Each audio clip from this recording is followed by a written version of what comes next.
E aí, em 46, essa Constituição, datada de setembro de 46, voltou-se uma linha democrática após a derrubada do governo Vargas, né?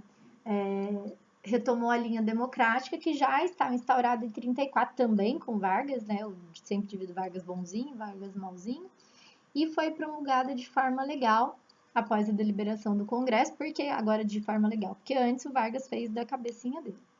Entre as medidas adotadas, direitos individuais, o fim da censura e da pena de morte.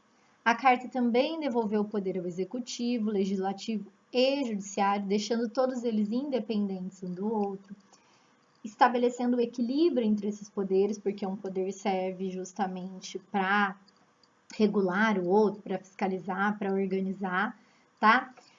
Outra medida foi a instituição da eleição direta, porque lembra que ela tinha ficado indireta, agora a instituição direta para presidente da República, agora não mais com 6, mas 5 anos.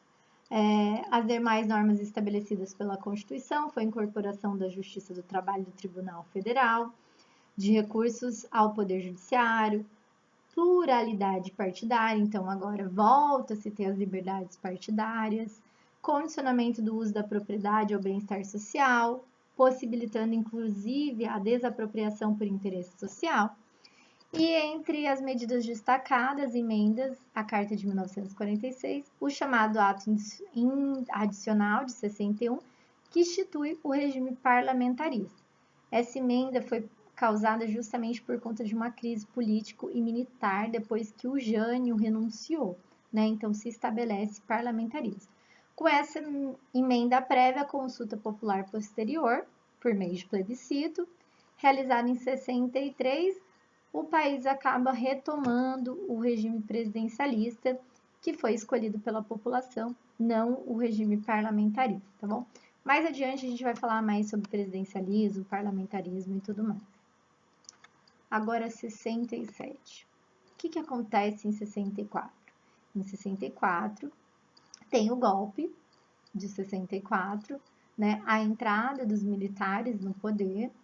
E aí em 67 nós vamos ter a Constituição, que era um contexto do quê? De autoritarismo, a chamada política de segurança nacional, que visava combater os inimigos chamados de comunistas, né, que eram tidos como subversivos, instalado em 64.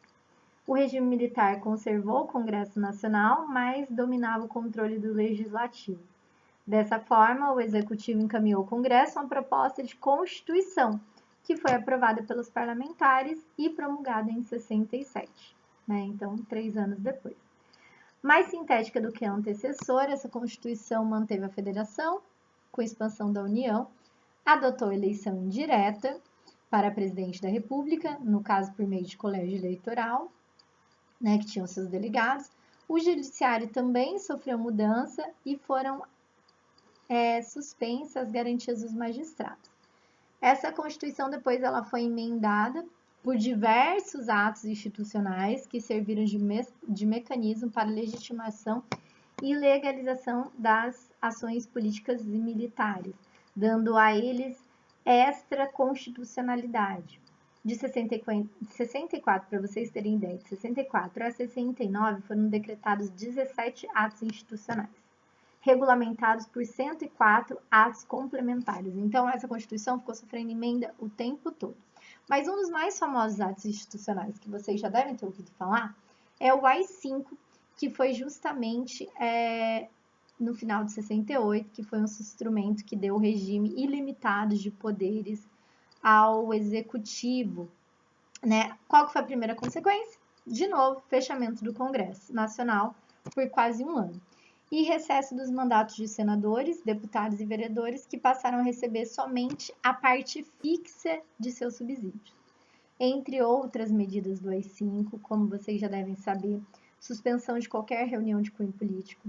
Então, era proibido qualquer reunião de cunho político, censura aos meios de comunicação, inclusive as músicas, né? Chico Buarque, por exemplo, Geraldo Vandré tiveram suas músicas censuradas, muitos artistas saíram do país, né, foram exilados.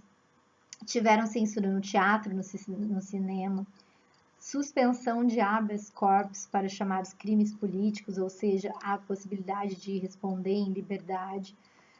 Pessoas eram presas, desapareciam e nem tinham mesmo direito à defesa, muitas vezes. Como eu disse, muitos artistas tiveram sua arte censurada. Então, vocês já devem ter escutado falar, por exemplo, sobre as receitas de bolo, que nem eram receitas de verdade, porque no jornal também havia censura da imprensa. Inclusive, aqui, se vocês quiserem ter uma noção maior sobre esse período, eu indico para vocês assistirem Zuzu Angel, O Ano que os Meus Pais Saíram de Férias, também. São filmes que não são tão pesados, mas eles mostram bem essa realidade, né? O Memorial da Resistência, que existe em São Paulo, também é bem legal, quem puder visitá-lo, porque mostra muito do que foi esse período. Decretou-se estado de sítio pelo presidente da República. Em qualquer dos casos previstos na Constituição, havia a autorização para intervenção tanto em estados quanto em municípios. Então, não existia nem autonomia dos estados nem de municípios, né? A gente sabe que depois nós tivemos a abertura lá em 79 com Figueiredo, o fim do regime militar e a disputa por direta já, né? Não vai conseguir de cara direta já, mas a gente em 88 vai ter a nossa Constituição, que é chamada Constituição Cidadã, que é a que nós temos até hoje, né? A Constituição que vigora no nosso país hoje, ela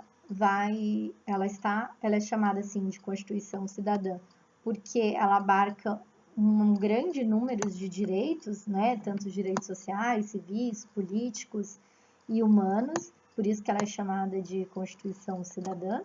De todas as nossas constituições que tivemos, ela tem problema sim, mas ela é uma das mais amplas, né? Então, nessa Constituição, que foi datada de 5 de outubro de 1988, a Constituição inaugurou uma nova forma de ver as liberdades civis, os direitos e as garantias individuais. A nova Carta consagrou cláusulas transformadoras com o objetivo de alterar relações econômicas, políticas, sociais, concedendo direito ao voto aos analfabetos. Agora a gente atinge o sufrágio universal, né? Aos jovens de 16 e 17 anos como facultativo. Estabeleceu também novos direitos trabalhistas, como redução da jornada semanal de 48 para 44 horas, seguro-desemprego e férias remuneradas, acrescidas de 1/3 de salário.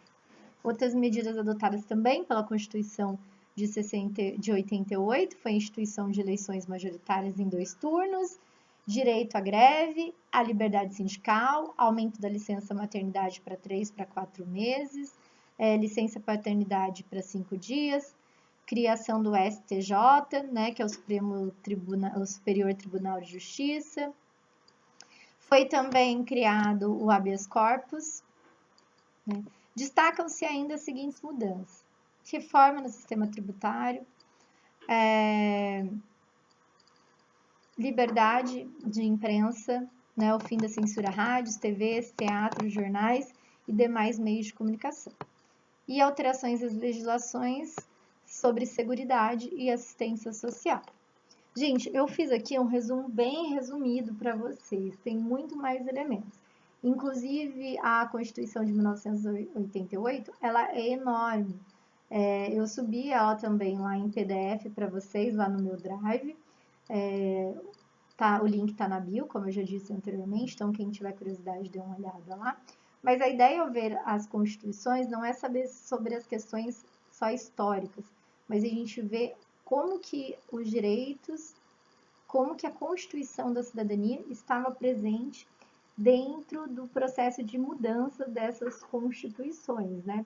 Porque uma das coisas que nós falamos é que quando é concretizado, reconhecido o direito de um grupo, ele acaba se transformando em leis, né? E ele acaba fazendo parte da Constituição.